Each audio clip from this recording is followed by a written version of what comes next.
Tuhan bersamamu dan bersama rohmu. Inilah Injil Yesus Kristus menurut Santo Yohanes.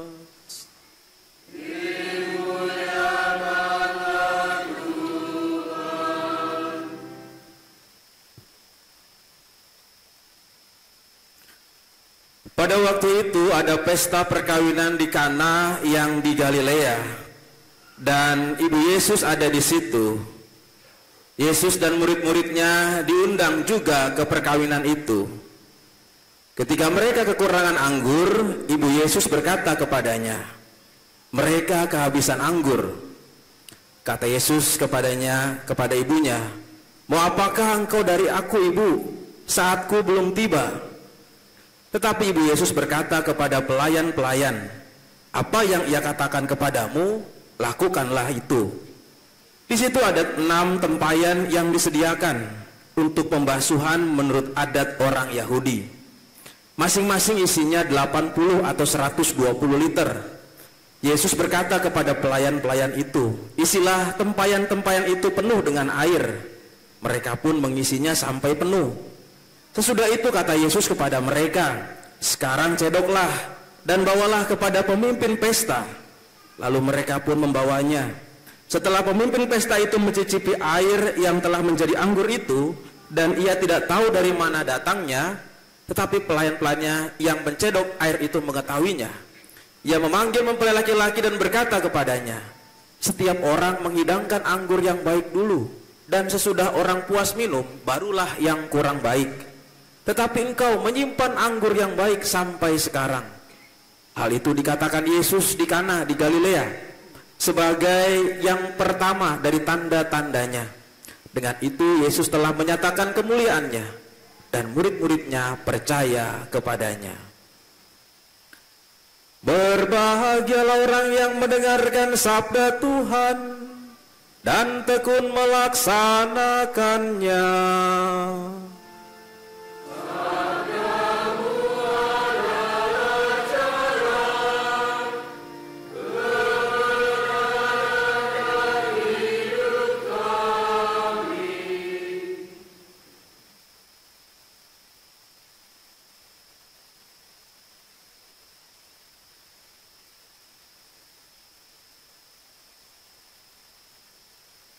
Bapak, Ibu, saudara-saudari, selamat pagi. Lupa itu adalah sesuatu yang mungkin sering dialami oleh banyak orang, dan tidak terluput juga dari saya. Saya itu juga sering lupa. Kadang-kadang yang sering lupa itu adalah kunci kamar, lalu kemudian cas HP, lalu kemudian itu biasanya juga kunci mobil. Sering lupa. Kalau sudah lupa dan hilang, selain berdoa kepada Santo Antonius penemu barang, saya juga minta kepada Anton karyawan pencari barang yang hilang. Dan biasanya lebih cepat Anton pencari barang yang hilang. Nanti saya usulkan jadi Santo dia. Jadi asisten rumah tangga saya itu dari mulai awal itu selalu mencari barang-barang saya yang hilang itu dan ketemu. Dan itu sering lupa. Saudara-saudari yang terkasih, katanya kalau lupa itu menurut ibu saya, ya kalau lupa itu berarti tidak ingat. Betul tidak? Ya betul lah ya, lupa tidak ingat. Dan saya rasa Bapak Ibu juga sering atau pernah atau bahkan juga atau jarang, tapi lupa itu adalah sesuatu yang pernah dilakukan. Dan ketika saya sudah banyak lupa itu, tetapi ada juga teman saya yang jauh lupanya dibandingkan saya. Waktu zaman frater, kita janjian, waktu di Jogja, waktu kuliah, janjian mau makan di Condong Catur. Dia naik ojek sampai ke Condong Catur dari Kentungan. Sudah naik ojek, lalu kemudian kita janjian makan di Condong Catur. Setelah makan di Condong Catur itu dengan asik, saya ngelihat ada yang aneh. Teman saya juga asik aja lagi makan. Saya bilang, "Ada yang aneh nggak?" Dia bilang nggak ada. Lalu kemudian saya kasih tahu dia, itu helm tukang ojek tuh kenapa nggak dibalikin gitu ya. Jadi makan condong catur, makan apa namanya, lagi masih makan, helmnya itu masih dipakai. Jadi yang lupa bukan hanya dia, tapi juga tukang ojeknya lupa. Jadi lupa itu sudah menyebar ke segala arah. Tetapi walaupun saya lupa, ketika saya kuliah, pelajaran saya nggak lupa kalau lagi ngapal begitu ya. Maka ada adik kelas saya yang mencoba belajar dari saya. Jadi karena saya walaupun begini-gini nilai saya itu A terus ya, gitu ya. Lalu kemudian dia datang, gimana sih cara belajarnya supaya nggak lupa gitu ya. Jadi adik kelas saya ini parah, lupanya parah sekali, sudah pada tingkat yang parah. Belajar sedikit, satu nama aja dihafalin, lupa terus. Suatu ketika adik kelas saya ini mau ujian yang namanya PL, perjanjian lama. Di perjanjian lama itu ada banyak arus nabi-nabi yang dihafalin. Dan di situ ada yang namanya kumpulan soal. Dan dia kesulitan menghafalkan nama-nama. Dia datang ke kamar saya dan gimana dong caranya begini. Lalu kemudian saya ajarin, kamu belajar apa? Ini nabi-nabi besar, nabi-nabi kecil. Nah, yang kecil dia sudah hafal, yang besar dia nggak hafal. Padahal cuma 5 saja. Nabi-nabi besar itu bukan perutnya besar, badannya besar. Nabi-nabi besar itu di perjanjian lama adalah nabi-nabi yang menulis paling banyak buku-bukunya atau kitab-kitabnya. Nah itu ada Yeremia, Yesaya, Yehezkiel, dan Daniel. Coba sebutin. Yeremia, Yehezkiel, Yesaya, apa ya? Begitu terus, dia lupa. Ada Daniel satu lagi, lupa terus. Terus ada lagi Daniel, Yeremia, satu lagi apa ya? Lupa terus. Lalu kalau saya kasih tahu caranya pakai yang namanya jembatan keledai. Nah begini, ye da. Bikin aja ye da, ye da, ye da. Nah, ingat nggak? Ye berarti Yehezkiel, ye Yeremia, ye Yesaya, da Daniel. Nah, ye da. Oh iya dihafal. Ye da, ye da. Dihafalin terus ye da, ye da. Keluar kamar saya masih ye da, ye da. Besoknya ketemu saya di ruang makan ye da, ye da.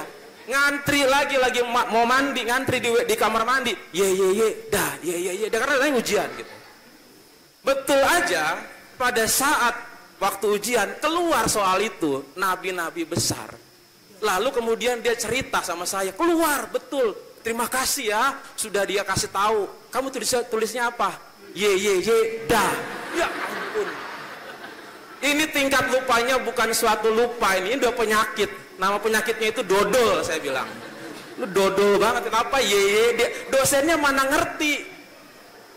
Ye dia kan Yeremia, Yesaya, Yehezkiel, Daniel ditulis, jangan ye da. Iya ya lupa gua katanya.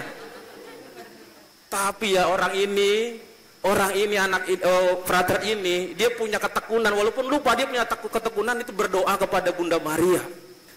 Tapi entah kenapa ujian audiendas itu komprehensif, dia lulus itu ya dengan ingatan yang pendek gitu ya. Dan dia ditabisin. Pada saat ditabisin saya datang. Dan orang-orang pada saat tabisan itu biasanya menumpangkan tangan setelah uskup, imam-imam yang lain menumpangkan tangan dan menumpangkan tangan dengan kusuk. Berdoa untuk si Romo itu. Nah saya pada saat giliran saya menumpangkan tangan sambil membisikkan kata-kata kusuk. Ye dah. Semua dia kita berdua ketawa, yang lainnya pada bingung ini kenapa doa apa yang membuat dia ketawa gitu ya. Ye dah. Gitu. Saudara-saudari, jadi lupa itu adalah sesuatu yang ternyata saya pikir saya orang yang pelupa. Ternyata ada lebih lupa lagi dan tingkatnya lebih parah. Tetapi saudara-saudari, saya pernah mengalami hal-hal yang seperti itu. Dan tentu saja kalau kita berbicara mengenai soal lupa itu, kita tahu bahwa kitab suci juga menulis kata-kata lupa itu. Tapi Bapak Ibu bisa melihat dari perjanjian lama sampai dengan perjanjian baru, kata lupa itu ditulis sebanyak 307. Silakan hitung sendiri di rumah kalau nggak percaya ya. Dan di situ tidak pernah ada kata yang lupa itu dari Tuhan. Kata selalu lupa itu dari manusia. Kata lupa kalau dari Tuhan selalu diikuti dengan kata di depannya, tidak akan melupakan. Nah, ini adalah sesuatu yang tidak bisa dipungkiri, bahwa sejak kitab suci manusia memang lupa, sering. Tetapi kitab suci juga mencatat Allah tidak pernah lupa. Saudara-saudari bisa membayangkan, atau kita bisa merasakan juga, pernahkah kita dalam hidup kita mengatakan, Tuhan kayaknya lupa sama saya? Pernah atau tidak kira-kira itu ya? Tuhan kayaknya pernah lupa sama saya, atau Tuhan lupa sama saya. Kalau kita pernah mengalami seperti itu, baiklah sekarang ini kita lihat apa yang pada hari ini diajarkan dalam kitab suci kepada kita. Dari perjanjian lama, bacaan pertama, bacaan kedua, dan perjanjian baru, bacaan Injil ini mengantar kepada kita bahwa kita sebagai orang Katolik itu luar biasa loh. Walaupun kita sering lupa sama Tuhan, apapun dalam dunia ini juga kita sering lupa, tetapi yang mengingat kita, yang tidak melupakan kita itu banyak. Banyak sekali yang tidak melupakan kita dan peduli kepada kita. Dan ini bukan hanya orang-orang biasa. Kita ingat juga dari kitab suci, Allah Bapa tidak pernah lupa dengan kita. Dan bahkan ditulis dalam perjanjian lama ini dalam kitab Yesaya tadi ya. Kita lihat, dan seperti seorang mempelai girang hatinya melihat pengantin perempuan, demikianlah Allah girang hati atas engkau. Ini adalah tulisan Nabi Yesaya yang dibuat untuk menunjukkan ketika bangsa Israel berada dalam pembuangan, ketika dia merasa dilupakan oleh Tuhan, Allah akhirnya ditunjukkan kepada mereka bahwa Allah tidak pernah melupakan penderitaan, dan Allah girang melihat kita. Allah tidak menutup mukanya, dia girang melihat kita. Itu artinya adalah Allah ada di dalam kesulitan itu. Dan bacaan kedua dengan sangat jelas mengatakan Roh selalu ada dengan berbagai macam karunia diberikan kepada kita.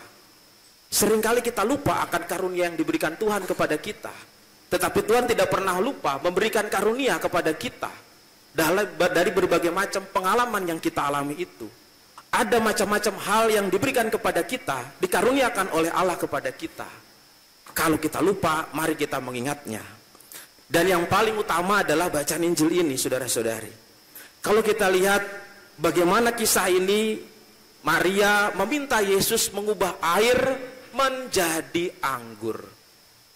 Ini adalah sesuatu yang biasa dalam mukjizat sebagai tanda pertama. Tetapi bagi saya yang tidak biasa adalah Maria, yang dikatakan oleh Yesus, mau apa engkau ibu? Waktuku belum cukup, atau waktuku belum mulai. Tetapi Maria datang meminta kepada Yesus. Ini apa? Ini adalah sebuah tanda bahwa selain Allah yang tidak lupa kepada kita, Maria juga tidak lupa akan kekurangan dan kesulitan. Terutama adalah orang yang pada saat itu mengalami kebingungan karena kekurangan anggur itu. Maria dengan inisiatif, tidak ada yang meminta Maria, tetapi Maria dengan inisiatifnya meminta kepada Yesus. Dia tidak pernah melupakan kesulitan orang lain. Dia tidak pernah melihat bagaimana orang lain itu meminta, tapi dia melihat dengan sungguh-sungguh dan dia minta kepada putranya. Saudara-saudari, ada istilah ad Jesum per Mariam, menuju kepada Yesus melalui Maria. Dan inilah yang menjadi pesan kita pada hari ini, bahwa ketika Allah yang peduli itu, yang mungkin bagi kita jauh, yang sering mungkin juga bagi kita, Allah ingat nggak sama kita? Kok kayaknya jauh sekali. Sekarang kita punya yang namanya yang dekat. Menuju kepada Allah perantaranya Yesus. Melalui Yesus sampai kepada Allah. Ad Jesum per Mariam, untuk sampai kepada Yesus, Maria. Dan Maria itu istilahnya kalau dikatakan jalan pintas menuju kepada Yesus. Dan Maria tidak melupakan orang-orang yang ada di sekitarnya. Nah, Bapak Ibu saudara-saudari yang dikasihi Tuhan, maka kalau ibaratnya jalan makin panjang, jalan itu makin susah kita menyampaikan surat. Dulu orang ke kantor pos dan jauh, atau bahkan orang harus sampai ke orangnya sana untuk memberikan suratnya, tapi sekarang tinggal di HP sudah menyampaikan pesan. Dekat sekali. Allah yang bagi umat perjanjian lama begitu jauh, tapi dekat dengan Yesus begitu dekat. Lalu ada Maria lagi begitu dekat. Dan betapa dekatnya kedekatan itu yang menunjukkan bahwa Maria betul-betul makin melihat apa yang menjadi kesulitan umatnya. Makin melihat apa yang menjadi kesulitan umat putranya ini untuk disampaikan kepada putranya. Ad Yesus per Maria mau menunjukkan kepada kita juga bahwa jangan pernah takut juga untuk selalu meratap, meminta dan memohon kepada Maria itu. Dan Maria yang menuju kepada Yesus membawa kita juga kepada Allah. Yesus yang tentu saja memberikan kepada kita suatu kata-kata yang indah bahwa Bapa itu dekat. Dan sekarang kita tahu makin dekat lagi, yang tidak melupakan kita itu. Tetapi saudara-saudari, tentu saja kata-kata tidak melupakan itu menunjukkan kepada kita juga bahwa apa yang kita minta, apa yang kita mohonkan, apa yang menjadi kekurangan kita, patutlah juga kita sampaikan kepada Allah melalui doa-doa kita. Ketekunan-ketekunan yang kita buat dalam doa-doa, dalam devosi, menunjukkan juga bagaimana kedekatan kita kepada Bunda Maria. Kedekatan kita juga kepada Tuhan yang selalu ingat akan kita. Ada kata-kata yang tadi disampaikan per Ad Mariam per Jesum tadi, itu ada beberapa hal yang menjadi catatan mengenai jalan pintas. Jalan pintas untuk tembus, jalan pintas untuk bisa sampai kepada Yesus. Banyak orang mengatakan demikian, tetapi tentu saja jalan pintas itu tidak dimaksudkan bahwa kita lalu begitu saja kenal dengan Maria, lalu kemudian apa saja bisa sampai dengan demikian, dengan seenaknya begitu saja. Tetapi Maria memberikan kepada kita suatu catatan untuk mengenal Yesus lebih dalam lagi, untuk mengenal Yesus yang tidak pernah tinggal diam terhadap kekurangan dan kesulitan itu, terhadap segala macam hal-hal yang menjadi kurang dalam hidup kita. Yang air dirubah menjadi anggur mau menunjukkan kesempurnaan hidup. Kesempurnaan kita yang kurang akan disempurnakan juga. Maka Maria jalan pintas berarti bukan kemudian dikatakan pintas yang langsung begitu saja, tetapi juga bagaimana iman kita dalam Tuhan itu juga diuji. Maka Maria mengatakan kuncinya, lakukanlah apa yang dia katakan. Jadi jalan pintas itu, jalan tikus itu, atau jalan yang pendek itu bukan berarti kita begitu saja lalu kemudian segala-galanya terjadi. Tetapi Maria memberikan pesan, lakukanlah apa yang ia katakan kepadamu. Itu menunjukkan bagaimana iman kita juga berproses dengan apa yang menjadi petunjuk-petunjuk dan juga apa yang menjadi sabda Tuhan yang kita juga jalani dan kita gulati. Saudara-saudari yang dikasihi Tuhan, jalan pintas Maria tetap menjadi jalan pintas. Tapi jalan pintas Maria mau mengajak kita kepada kedalaman iman. Jangan sampai kita karena shortcut kita lalu kemudian tidak sampai iman kita memahami siapa Tuhan itu sendiri. Kalau ada seorang guru bertanya kepada muridnya, Budi, kamu cita-cita mau jadi apa? Saya mau menjadi pengusaha. Saya mau memiliki kapal pesiar yang banyak. Saya mau memiliki rumah yang banyak. Saya mau memiliki juga istana. Cita-cita yang sangat tinggi sekali. Teman sebelahnya ditanya, Wati, kamu mau menjadi apa? Nikah saja sama Budi, Bu. Semua urusan jadi beres. Shortcut yang tidak memberikan suatu kedalaman. Jalan pintas yang tidak dalam. Maria adalah shortcut jalan pintas, tapi dia memberikan kedalaman. Lakukanlah apa yang dia perintahkan kepadamu. Saudara-saudari, maka mari kita mohon rahmat Tuhan.